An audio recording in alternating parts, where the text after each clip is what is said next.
topic, I understand, is getting quite a lot of interest in Lithuania at the moment. But at the other hand, in Estonia, we've been practicing for 10 years, and we think to quite a successful level. So let me actually start with a word first. The topic was assigned to me as e-voting, but in Estonia, we're actually referring to it as i-voting now. So when you think of e-voting, in the US, you have those voting machines where you put in your card, you select who you want to vote for, it punches the card, and you take it out, and that's how the vote works. They have electronic voting machines, and that's e-voting as well. But those machines quite often work on closed source software that hasn't been verified independently. Voters do not have an understanding of how their votes work, how the electronic voting process works, thereby reducing any sort of trust in the system. But in i-voting, that's voting over internet. That's what we have been doing in Estonia, and that's why we actually prefer i-voting, because it doesn't come with any of the connotations that e-voting or electronic voting does. So this is just an example of how i-voting has developed in Estonia. We started with a trial version in 2005 in local elections. You see, it was 1.9% of the electorate who only voted online then, but you can see now we are around the 1/3 mark now. E-voting is ingrained in the way Estonians do voting. And when we think of the voting process, it's all about democracy. It's all about you exercising your democratic right to vote. And that's how it can work online as well. But at the core of it is a full understanding of the process. A voter needs to be informed not only about who they choose, but how they choose them. And with the Estonian voting system, we have put it online so that the source code is accessible to everyone, that IT professionals can look through it, can see whether there's any flaws there, whether it's technically possible for the government to change your vote. It isn't. It's independently verified that it can't be done so. And we are now actually, after 10 years of e-voting or i-voting, we are seeing the data coming in of how voters behave when they go into the system. We have the big data to now analyze. Can we see any patterns of fraud? Can we see any patterns of this system being used wrong? And what we're seeing at the moment is that there isn't, because the i-voting doesn't impact who you vote for, or the other way around. It isn't connected to one certain party. But on the other hand, this is we can bring more people to the voting process who usually would be excluded. So when you think of the Estonian elections held in March, where the weather is gloomy and glum, and we have very few people who actually want to be outside, even if it's something for as important as voting. So when we're giving them the opportunity to do it from home without going into the snowy drizzle that's outside, we can bring in more people. We're bringing in young people who wouldn't otherwise be engaged. We're bringing in old people who might otherwise be left out for logistical or practical reasons, and we're giving them the opportunity to vote. And I think that's what democracy has to be about. It has to be about bringing more people into the process, giving them the opportunity to have their voices heard that they otherwise wouldn't. Internet voting is a simple and easy way to participate in voting. You'll need a secure computer with an internet connection and either an ID card or a mobile ID. Once you're online, make sure you have reliable antivirus software installed and the latest digital signature software. Download the voter application from the website valimised.ee, start it, and identify yourself using your ID card or mobile ID. Then, choose the candidate you want to vote for, and confirm your vote by digital signature. The application will prompt you with detailed instructions on how to do that. Votes that have been cast electronically are encrypted and moved through the internet to a central server. Immediately after voting, each voter can check whether their vote has reached the server in the form it was cast, using a smart device application. The encrypted votes can be opened only with the security key of the National Electoral Committee, which has been divided between the committee members. The whole committee must come together for the opening of the votes. Internet voting takes place under the constant and watchful eye of observers who monitor that everything is secure. The encrypted votes are opened and counted only after all personal data has been separated from the votes. These precautions ensure that no one will find out who you voted for. Remember, you are the only person who can decide who you vote for. Nobody has the right to influence or direct you in whom to vote for. It's also forbidden to share the details of your digital identity. That is, to give your ID card, mobile ID, and the PIN codes that accompany them to someone else. If you wish, you can change your vote up until the end of the internet voting period, simply by voting again. You can also go and vote at the polling station up until Wednesday evening of the election week. If you have voted both electronically and by using a paper ballot, only the vote cast on paper at the polling station will be taken into account. More information and all necessary instructions can be found on site at valimised.ee. So this is just a sort of quick overview how the process actually works. For us, the security was at the core of developing the system. And as you saw, the important thing is that when a person logs in, they need to have an ID card to log in. They need to be able to authenticate themselves in a reliable and secure manner. And that's the only way it can work. And the second sort of core thing that actually you don't think about how important it is at first, but it's the fact that you can change your vote. So for the entire e-voting period, you can go back online, choose another candidate, and your last vote will count. And if you still haven't quite decided, then on the final actual voting day, you can still go into the normal polling station, pick a candidate, and that's the vote that will count. And why that's important is that when you think about normal elections, and if you would want to buy votes, you would want to influence people to vote a certain way, you ask them to go in, to tick a box, take a picture of it, come out, and that's the way they prove to you that they voted a certain way. So we are trying to combat that. We are trying to make sure that even if you are under the influence of some other person, you still have the opportunity to exercise the right and change your vote so that no one is looking. And that's an important part of increasing trust in the system, is that it's all about citizens themselves. It's about making life more convenient for them on the one hand. There are people in Estonia who haven't voted, gone to a polling station in 10 years, but on the other hand, making sure that it's secure as well and we can trust it. So that's the main question. How can we actually make sure that it's secure? How can we make sure that no one has fiddled with our votes or impacted the outcome in any way? And it's all about traceable logs, and it's all about encryption. So when you cast your vote, it gets encrypted with your private key that only you own on your ID card. It gets sent away, and it can only be unlocked with that shared private key that the Electoral Commission has, as you saw in the video. And that's at the heart of it, that it can only be encrypted by the right people. There is no way for anyone to interfere in between. So thus getting rid of the chances of any political party impacting the outcome or any sort of malicious software getting in the way.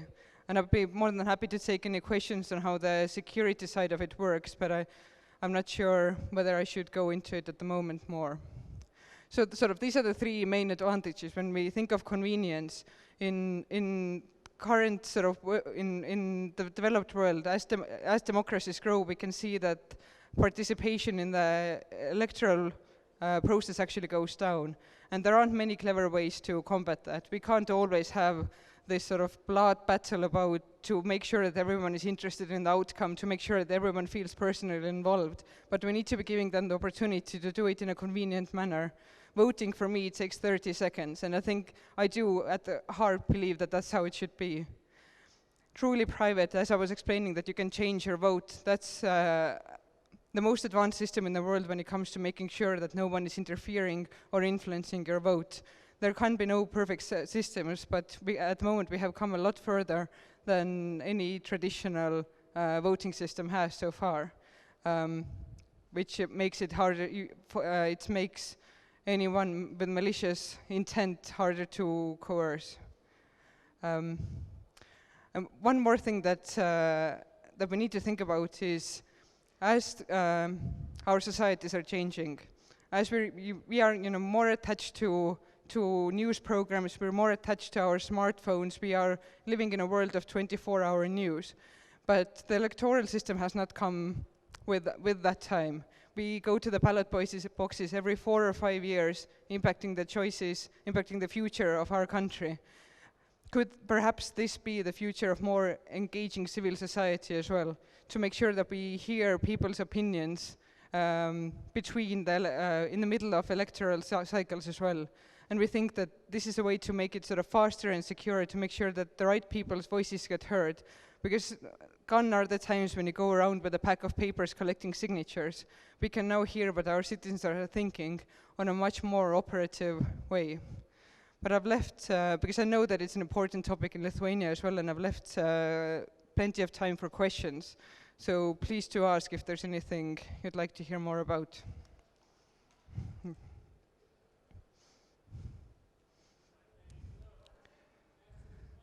Sorry, I think there's a microphone coming. Thank you for the presentation. I'm Algirdas, and I would like to ask about the voting. In one of the panels, there was a discussion about cyber crimes, about all kind of fraud schemes and so on. And in this point, when I'm seeing this e-voting, I'm always thinking about my mom, that somebody can call her and she probably could easily dictate her 24 codes from accessing bank. And what are the protection for this such a type of frauds from the voting side? It's a mixture of education and encryption. We need to make sure that cybersecurity is at the heart of cybersecurity is something that everyone is aware of, and we have taken the policy that everyone needs to make sure that their own devices are clean of any sort of viruses. That's where it starts. But when it comes to sort of the societal approach to how we coerce people who are perhaps disadvantaged in the system about how they should vote, that's when, you know, that doesn't really differ from normal elections, how you coerce anyone. But when it comes to the technical side, however, about how you cast your vote and how it then moves to the electoral system and how it gets finally counted into the ballot, this is where actually we think that i-voting can be more secure, because there's an auditable trail about everything that's happened to your vote. Anyone who's tried to interfere with it, whereas with paper votes, it's much more easier to sort of to see who, it's much harder to see who might be interfering with the process, who might be standing behind the curtain when you're putting your number down.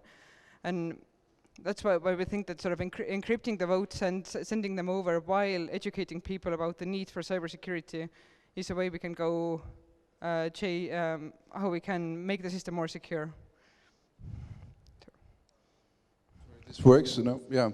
I just wanted to comment this, being an Estonian, I think it's very important that the whole code we use there, it's like open source. So it's available for everybody to analyze, to see what happens there. It's also important that if you want to fake a vote, too many things need to happen in one place. I mean, like, if you want to take over my computer, for example, and vote instead of me, I mean, like, you also have to have my ID card in the reader, and me not presenting behind the computer. You need to know my pins, and you have to be sure that I won't be voting after you, because you can vote as many times as you want, like in e-voting. So there are like so many things needs to be happened to make a fraud. But I think the best case that shows that in Estonia there is no problem with e-voting is the current political situation. So 10 years Estonia has been ruled by right-wing parties on a parliament. And so the opposition would do anything to get into their place. So if there is a chance to like betray the votes, the opposition should do anything to get there. On the same time, 60% of Estonian economy is in Tallinn, the capital. And the capital is run also more than 10 years already by opposition. So the right wing would do anything to get in charge of that, like 60% of economy, the capital.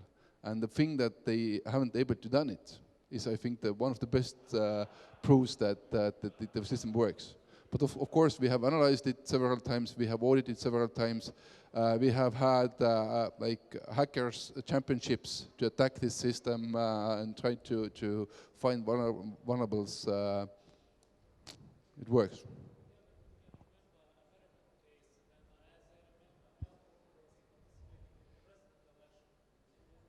Yeah.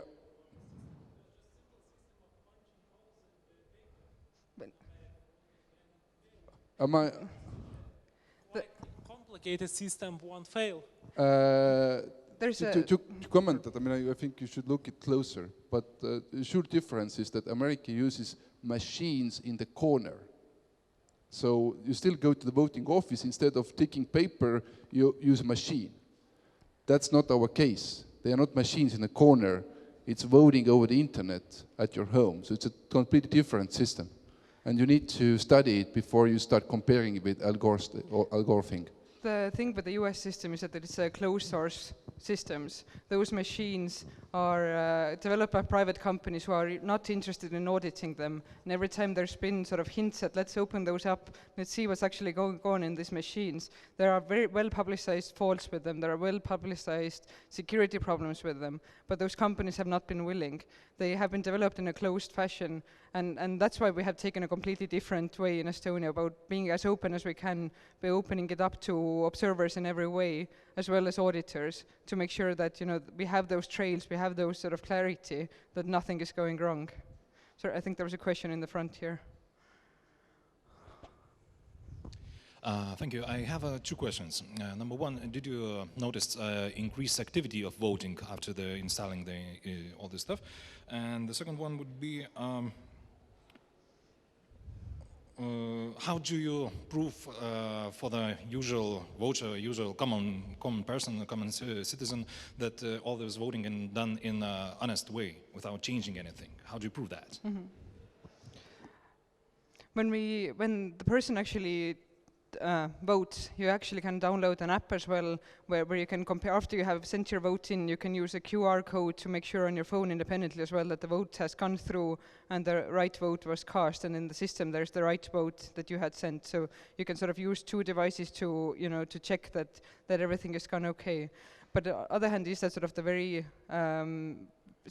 very openness of it, that as a citizen I can go log on and I can see everything that's been, how the process worked, who was there at what times, who opened what files where, and that's sort of we trust engineers in Estonia, and that's why Taavi always says that it's the most important thing when you're building any e-government system, is to trust your engineers. And I think that's where the Estonian system has been built with sort of that sort of pure mathematical knowledge and beauty in it. That when you look at this auditing trail, there's nothing going wrong. And we haven't, as you know, in the last 10 years, we haven't had a single security breach, although we have been encouraging people to try and find faults with the system. We haven't found any yet. Which we do trust the system, and I think that's what, it hasn't been an issue for us, and people have tried, but they haven't found anything. And when it comes to voter activity, we can see that the people who are voting online, there isn't sort of a big difference in terms of bringing new people in who wouldn't be voting anyway. When you make the decision that you don't want to vote, it's usually as a protest against the political system rather than the inconvenience. But saying that, when we pulled the numbers together, and if I'm not mistaken, there were around 10,000 working days that we've saved with e-voting at the moment. And we can just, even with an average wage, we're talking of a saving of hundreds of thousands of euros for the people who are voting online in terms of as a collective over this 10-year period. And that's a remarkable convenience saving for them. But at the same time, the studies are showing that e-voting doesn't make some sort of major difference to your political system. You won't suddenly see some new parties coming in and riding the wave of e-voting and suddenly seeing them in power. It's not how it works. People who vote are still the same humans who were voting before, that they still make the same decisions, but we're just offering a better, more convenient, more secure way for them to do so.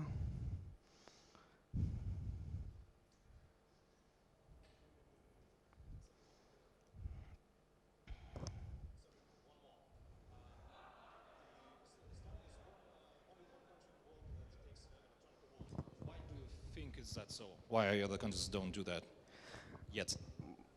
Our e-government systems as a whole are more developed than the rest of the world. So it makes sense that we might be a few steps ahead. But see, Taavi wants to interject as well. Just comment, we are the only country whose digital signature nationwide. So why is that? Yes, there are countries who just trust those information society solutions, and then they use them to benefit and to make their economy greater. So I can't understand why others don't want to give free time to the people. I just can't understand why you don't use digital signature. Why use this non-environment friendly method in Lithuania? Why? And I can't understand you. Why? You have the tools, you have all the knowledge available, and you don't do that. Why? Our society does. You don't ask from yourself. No, you are not doing it nationwide. I mean, with electronic passport, but in some kind of the browsers, like our Lithuanian passport only works on the Opera browser, and we don't know why, because not on a Chrome, not on a Firefox, or on any other browser, just on the Opera it's working. but that's the point that we're making. Like you have it, but you don't use Yes, it. we But have our it, point is that if you approach Estonia with paper contract, they get suspicious. What's your Yes. problem?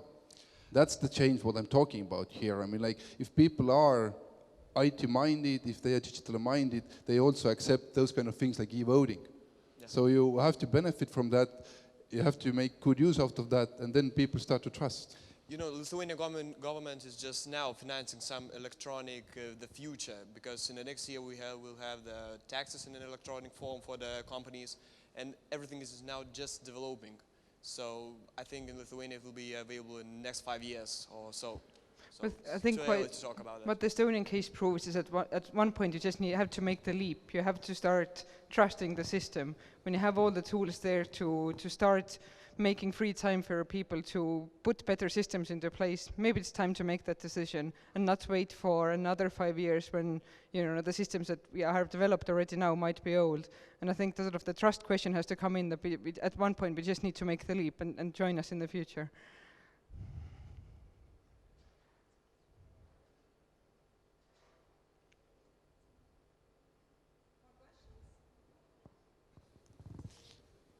Okay, thank you then, and we're moving to another presentation by Estonians examples.